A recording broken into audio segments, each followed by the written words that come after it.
जैव प्रक्रम क्या है? जीवों का अनुरक्षण कार्य निरंतर होना चाहिए। यह उस समय भी चलता रहता है जब वे कोई विशेष कार्य नहीं करते। जब हम सो रहे हों अथवा कक्षा में बैठे हों, उस समय भी यह अनुरक्षण का काम चलता रहना चाहिए। वे सभी प्रक्रम जो सम्मिलित रूप से अनुरक्षण का कार्य करते हैं, जैव प्रक्रम कहलाते हैं। जैव प्रक्रम कहलाते हैं क्योंकि क्षति तथा टूट-फूट रोकने के लिए अनुरक्षण प्रक्रम की आवश्यकता है। अतः इनके लिए उन्हें ऊर्जा की आवश्यकता होगी। यह ऊर्जा एकल जीव के शरीर के बाहर से आती है, इसलिए ऊर्जा के स्रोत का बाहर से जीव के शरीर में स्थानांतरण के लिए कोई प्रक्रम होना चाहिए। इस ऊर्जा के स्रोत को हम भोजन तथा शरीर के अंदर लेने के प्रक्रम को पोषण कहते हैं। यदि जीव में शारीरिक वृद्धि होती है तो इसके लिए उसे बाहर से अतिरिक्त कच्ची सामग्री की आवश्यकता होगी। क्योंकि पृथ्वी पर जीव कार्बन आधारित अणु पर निर्भर हैं, अतः अधिकांश खाद्य पदार्थ जो कार्बन आधारित हैं, इन कार्बन की जटिलता के अनुसार विविध जीव विभिन्न प्रकार के पोषण प्रक्रम को प्रयुक्त करते हैं।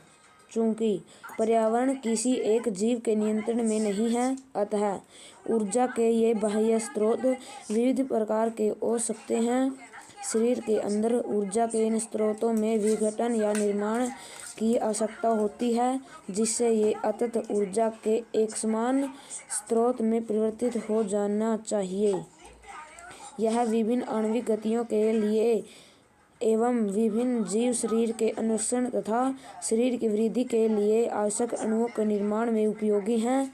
इसके लिए शरीर के अंदर रासायनिक क्रिया की एक श्रृंखला की आवश्यकता होगी। उपचयन, अपचयन अभिक्रियाएं अणु के विघटन की एक सामान्य रासायनिक युक्ति है। इसके लिए बहुत से जीव शरीर के बाहर स्रोत से ऑक्सीजन प्रयुक्त करते हैं। शरीर के बाहर से ऑक्सीजन को ग्रहण करना तथा कोशिकीय आवश्यकता के अनुसार खाद्य स्रोत विघटन में उसका उपयोग श्वसन कहलाता है। एक कोशिकीय जीव की पूरी सतह पर्यावरण के संपर्क में रहती है, अतः इन्हें भोजन ग्रहण करने के लिए, गैसों का आदान प्रदान करने के लिए या वर्ज्य पदार्थ के निष्कासन के लिए किसी विशेष अंग की आवश्यकता होती है। लेकिन जब जीव के शरीर का आकार बढ़ता है तो शारीरिक अभिकल्प अधिक जटिल हो जाता है। तब क्या होता है, बहुकोशिकीय जीवों में सभी कोशिकाएं अपने आसपास के पर्यावरण के संपर्क में नहीं रह सकती, अतः साधारण विसरण सभी कोशिकाओं की आवश्यकता की पूर्ति नहीं कर सकता।